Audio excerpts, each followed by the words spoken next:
Welcome to Disaster Preparedness class. I'm Ann Forrest, and we're going to get started. This is class number 4. So, communicating after an earthquake, that's what we're talking about tonight. The shaking stops. What do you do? So, this is stuff we've gone through before, but I'm just trying to reinforce it. You check on people and pets around you. You control your utilities. So, manage those, take control of those. The gas, like I just said, shut it off if you smell the gas or you hear it hissing. Electricity, shut it off only if you see damaged wires or you smell the insulation burning. And then water, always shut it off because it's so easy to turn back on.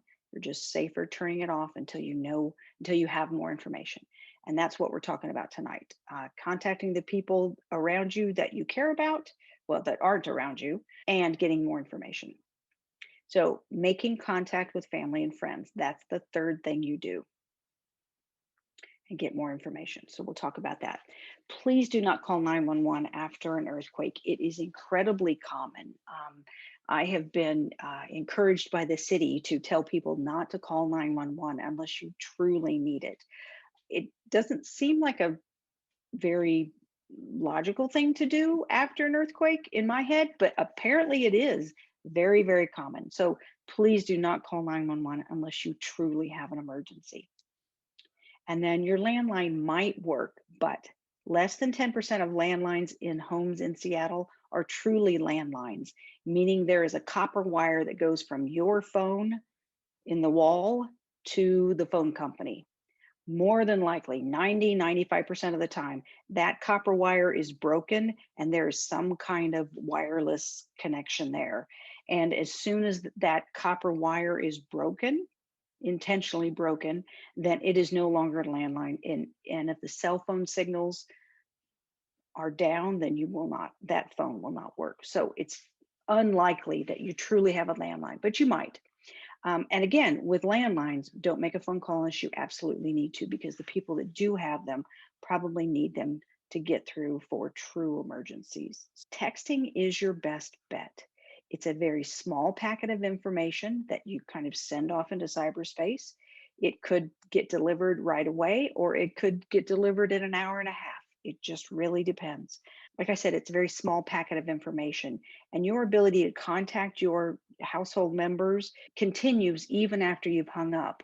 Whereas if you're calling them, as soon as you hang up the phone, your ability to communicate with them is gone. So texting is a really good way to contact people after an emergency. Think about including the date and the time in each text in case it does get delivered late, and then make your message count. On the screen, I have a really poorly worded message. Oh my God, what was that? Are you okay? Where are you? What do we do now? There is zero value to that other than the person who received the text knows that you are alive and your thumbs work. But other than that, you have communicated zero information. So do a better job about communicating after an earthquake. This is not the time to freak out and put lots of emojis. It's really, really succinct, factual information that will really tell them how you're doing. This is more like what I want you to put in there. I'm home and fine. The pup is fine, meaning puppy. Checking on neighbors, but staying put. It's 4:25 p.m. on a Tuesday. So I have given my household members important information about I'm okay, the dog's okay. At this point, you heard from me, and my plan is to stay at home. Your text to your family members needs to be something like that, full of factual information. What time is it? Where are you? And what's your plan? I'm going to walk home. I'm going to go grab the kids. I'm spending the night here because I can't get across the bridge. Whatever it is, that's what you need to be communicating in that valuable text that you send out. And then I want to talk about an out-of-town contact, and this is on your to-do list. This person relays messages between household members because sometimes after a big event, it is easier to get a text out of the city than it is across the city. It may be easier to reach Louisiana with a text than Seattle down to Renton. You're going to use this out-of-town contact person to relay messages back and forth between family members or household members here on the ground. You want to choose this person wisely. You don't want to choose somebody that lives north of us or south of us. You don't want somebody on the West Coast in case they're involved in the same kind of earthquake event. You want them to be Spokane, Washington, or further east. My mother in law happens to be our out of town contact. She's in Las Vegas, Nevada.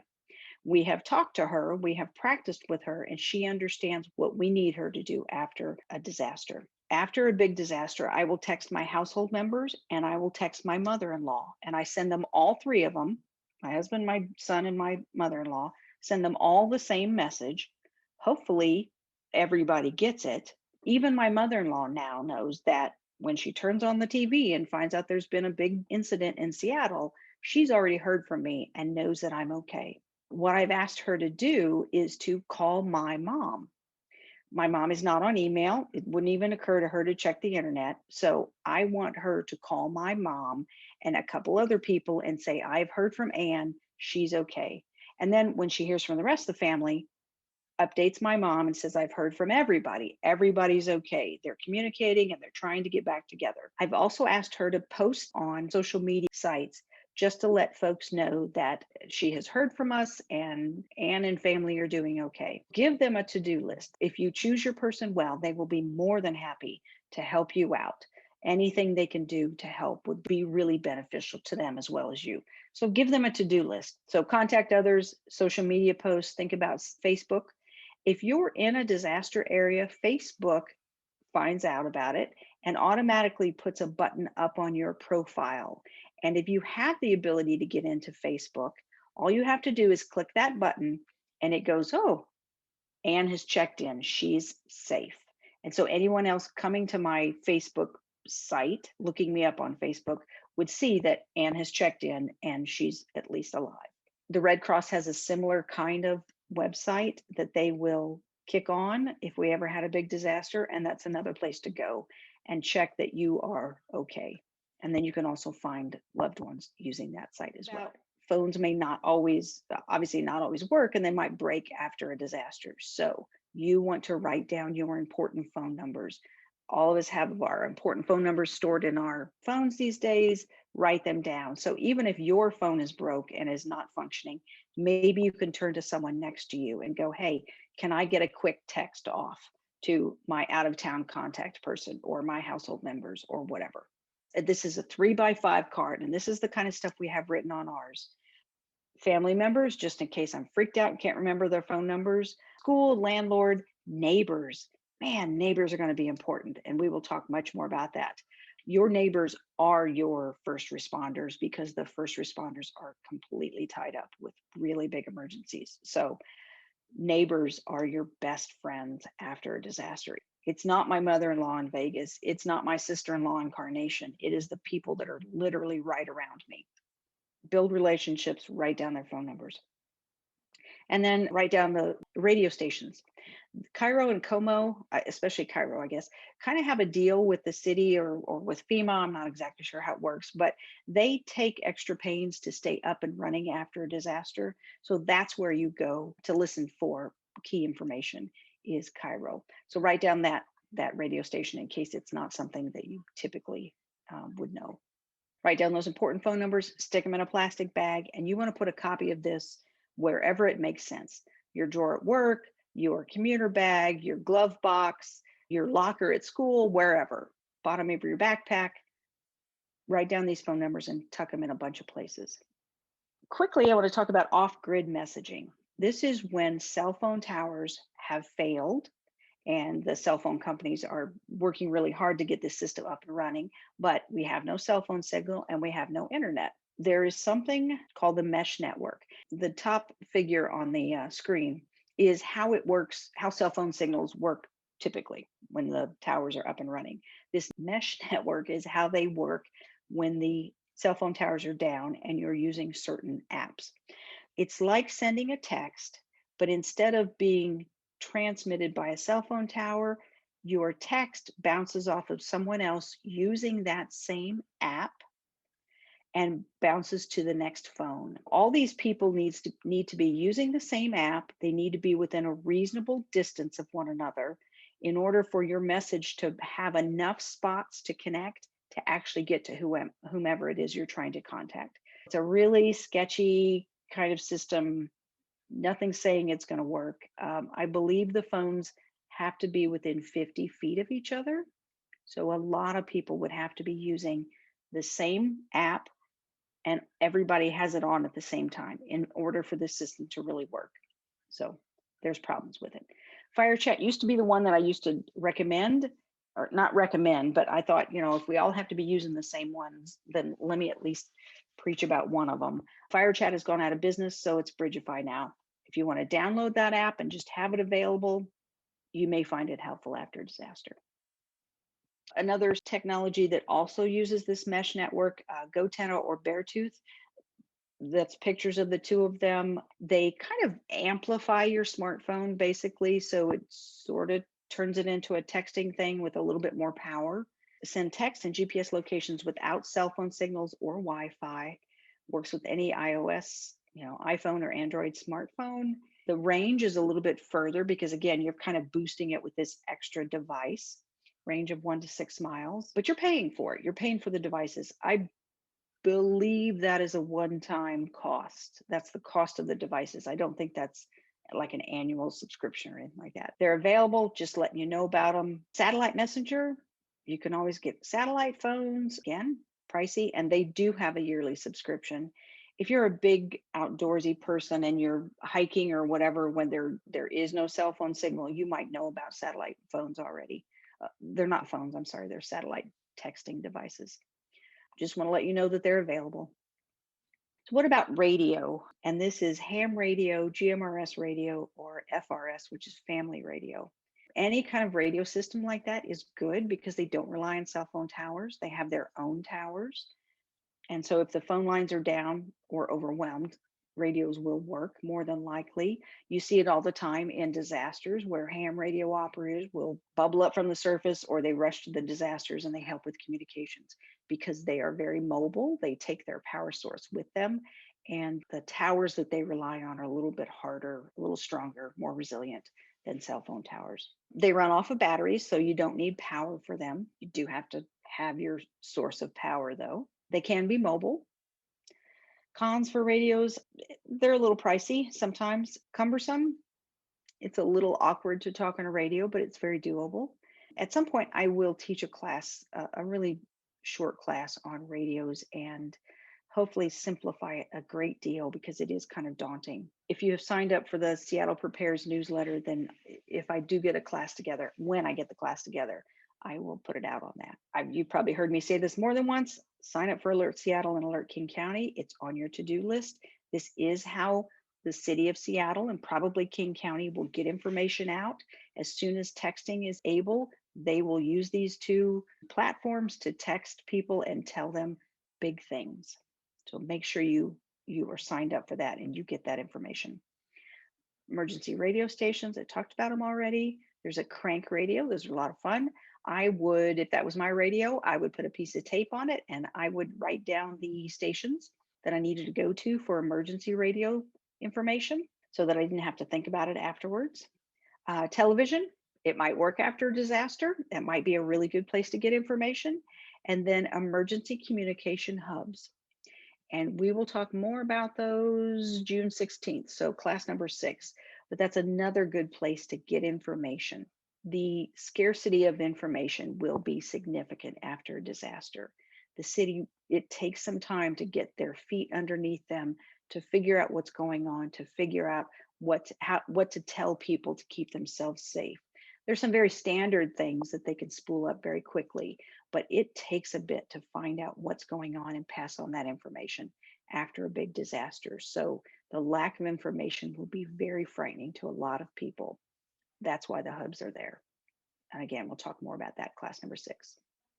I'm going to go right into the early earthquake warning system. I think this is fascinating. I love this stuff. When earthquakes happen, there are 2 waves that are sent out from the epicenter of the earthquake.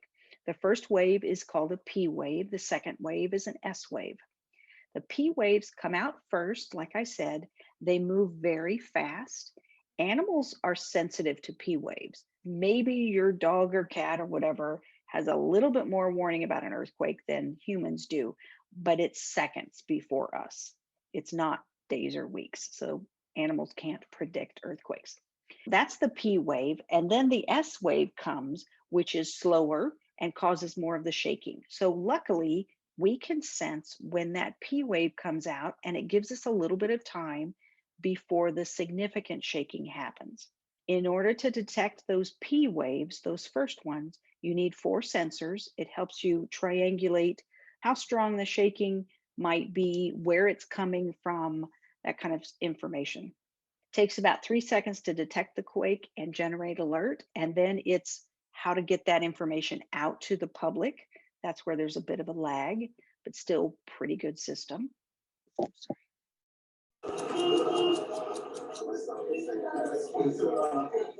Don't let yourself be convinced to do something that you know is bad, and then you probably share it. With even a few seconds of warning, Shake Alert can save lives and reduce injuries by alerting people to take a protective action such as drop, cover, and hold on. Shake Alert further protects people and infrastructure by triggering automatic actions such as slowing down trains to prevent derailments, opening firehouse doors so they don't jam shut, and closing valves to protect water systems and to stabilize equipment during life-critical situations. How does Shake Alert work? When an earthquake occurs, seismic waves carry energy in all directions away from the epicenter. P waves, similar to sound waves, move quickly through the ground, followed by the slower and generally more damaging S waves and surface waves. Sensors detect the seismic waves and send that information to a Shake Alert processing center, which requires that at least 4 sensors detect the earthquake. If the earthquake fits the right profile, the USGS issues a Shake Alert message. Distribution partners then produce and deliver an alert to people and trigger automated systems. Alert delivery can be before, during, or after shaking from S waves and surface waves. Alerts can be delivered to people through apps designed for cell phones and other wireless devices, over public address systems, TVs and radios, and by FEMA's Wireless Emergency Alert System, WEA, which is also the source of Amber Alerts. For every earthquake, there is a region near the epicenter where alerts will not arrive before shaking begins. That's because close to the epicenter, the P and S waves are too close together, and the Shake Alert system needs time, often just seconds, to estimate the earthquake's magnitude and shaking levels before issuing a Shake Alert message. That means that people close to the earthquake epicenter might not get an alert until after the shaking has already started. Those farther away from the epicenter could receive more warning time before shaking arrives. How the alert gets to us, the Wireless Emergency Alert System, the WEA, which is how Amber Alerts get to us, that is active right now as of May 4th. Compatible mobile phones, you get it if you're in the area. It's similar to a text. It's that sound that you heard on the video, probably vibration, and then a text window on your screen. So that's currently up and running. What we need you to do is to go in, and there's directions on your to-do list for this week. Go in and make sure that those alerts are enabled on your phone. And I can't go into details because everybody's got different phones. The mobile apps are coming, and that the mobile app that will probably be available to us will be called Shake Alert. It's not here yet, but it's probably coming. And eventually you want both. Another reason to sign up for Seattle Prepares newsletter, or at least keep your ear to the ground. Once this app is out, you want to download that, make sure it's set up correctly, and get alerts both ways. A little bit about the system. 65% of the sensors are in place. We are still putting them in. We need more. The system is still building. One of the things I want to emphasize is this is a system that's new to us. It's been in California, I want to say 2 years, I forget. It went live in Oregon a couple months ago, and again, May 4th for Washington State. So it's new to the US. It is not a perfect system. I mean, it is a perfect system. It's amazing, but when it's perceived by the public, it doesn't always seem perfect, and people want perfection. And the first time that they feel the shaking and then their phone goes off to tell them that there's an earthquake, they're going to say, oh, crappy thing doesn't work. Well, it does work. You were just really close to the epicenter. So I'm urging the public to have a little bit of faith and, frankly, gratitude for the fact that this system exists and that we're finally getting it. It is not going to be perfect. It is sociologically, it's a very difficult system. How to tell people what to do so that they're safe in every situation they're in, it's much more nuanced than that. No matter where you are, if you get an alert or you feel the earth shaking, your goal is to drop, cover, and hold on. That is the best guidance that we can provide. This is another video of an office building, and I want you to watch this door because unfortunately, these folks believe that the best thing to do for an earthquake is to get out of the building. It is not. The best thing to do is get underneath your desk. But watch when the two gentlemen hit this door, and you can just see that somebody lost a finger or or is really hurting. Anyway, watch this. It's just a very typical response that we're trying to break. And there is no sound for this video.